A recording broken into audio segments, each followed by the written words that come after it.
A cal da bordaleza é uma das formulações mais antigas e mais eficazes que se conhece. Ela foi descoberta na França no final do século XIX, quase por acaso, por um agricultor que aplicava água de cal nos cachos de uvas para evitar que fossem roubadas. A cal promovia uma mudança na aparência e no sabor das uvas. O agricultor logo percebeu que as plantas assim tratadas estavam livres de antracnose.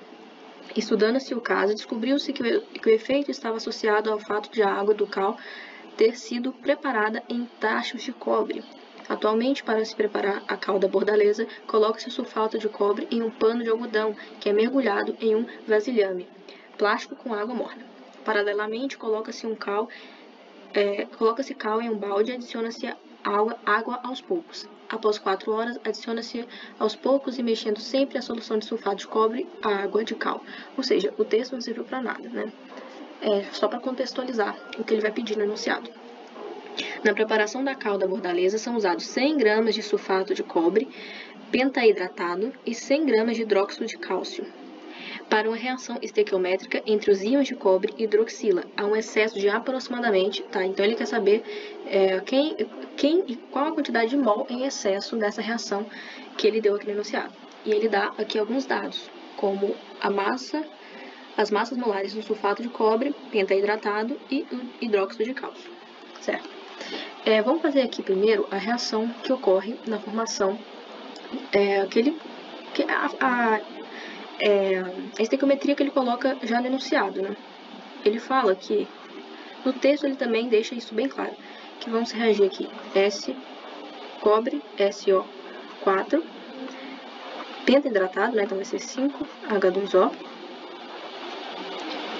mais o cálcio, COH2, formando CaCO4, mais CuOH2, mais os 5 mols de água, certo? Tá, ele diz que a gente vai utilizar 100 gramas, só que a gente tem uma massa de 250. 1 mol de CuSO4 forma 1 mol de CaOH, certo? Então, a proporção é de 1 para 1 mol. 250 gramas do sulfato de cobre forma 74 gramas do hidróxido de cálcio, mas ele está utilizando apenas 100 gramas e, portanto, os 100 gramas que ele vai utilizar para fazer a reação vai gerar uma quantidade X de hidróxido de cálcio.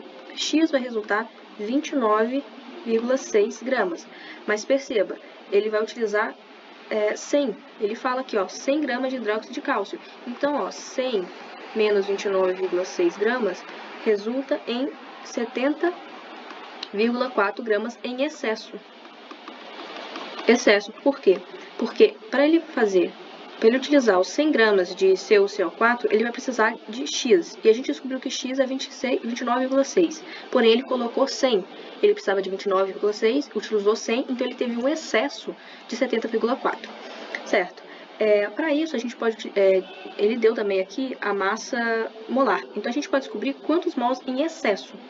Então, 70,4 gramas está para 74 gramas por mol.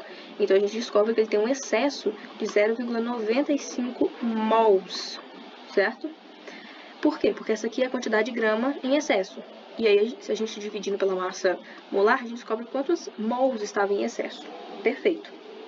Agora, a gente pode relacionar, a gente pode observar a hidroxila, certo? Porque ele coloca aqui hidroxila e cobre. Então, a gente pode observar essa hidroxila, quanto de hidroxila que está em excesso, já que a gente descobriu que quem está em excesso vai ser o hidróxido de cálcio, certo? Então, vamos lá.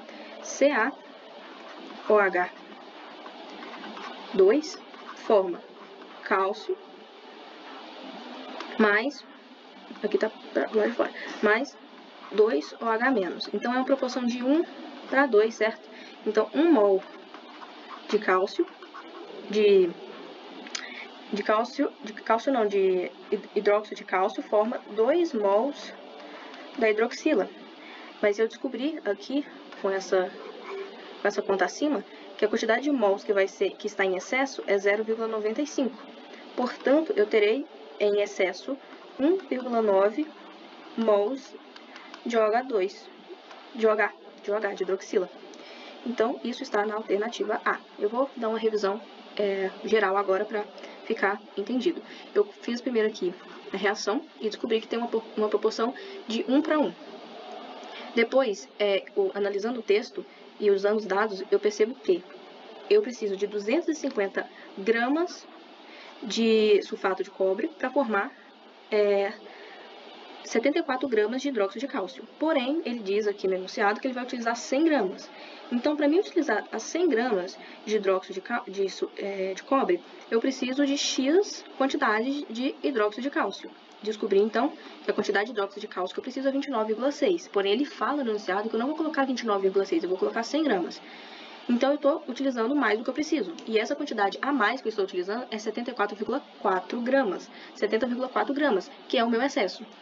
E com essa quantidade, eu descubro, dividindo pela massa molar, que ele deu aqui nos dados, que eu tenho um excesso de 0,95 mols. Como eu sei que é o hidróxido de cálcio que está em excesso, eu já tiro aqui essas opções que falam que o cobre está em excesso. Eu sei que é a hidroxila que está em excesso, certo?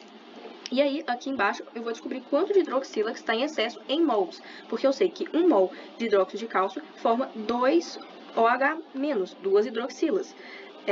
E assim, como eu descobri aqui em cima que eu tenho em excesso 0,95 mols de hidróxido de cálcio, eu vou ter Y hidroxilas em excesso. No caso, é só multiplicar por 2. Então, multiplicando 0,95 por 2, eu vou chegar em 1,9 mols em excesso da hidroxila.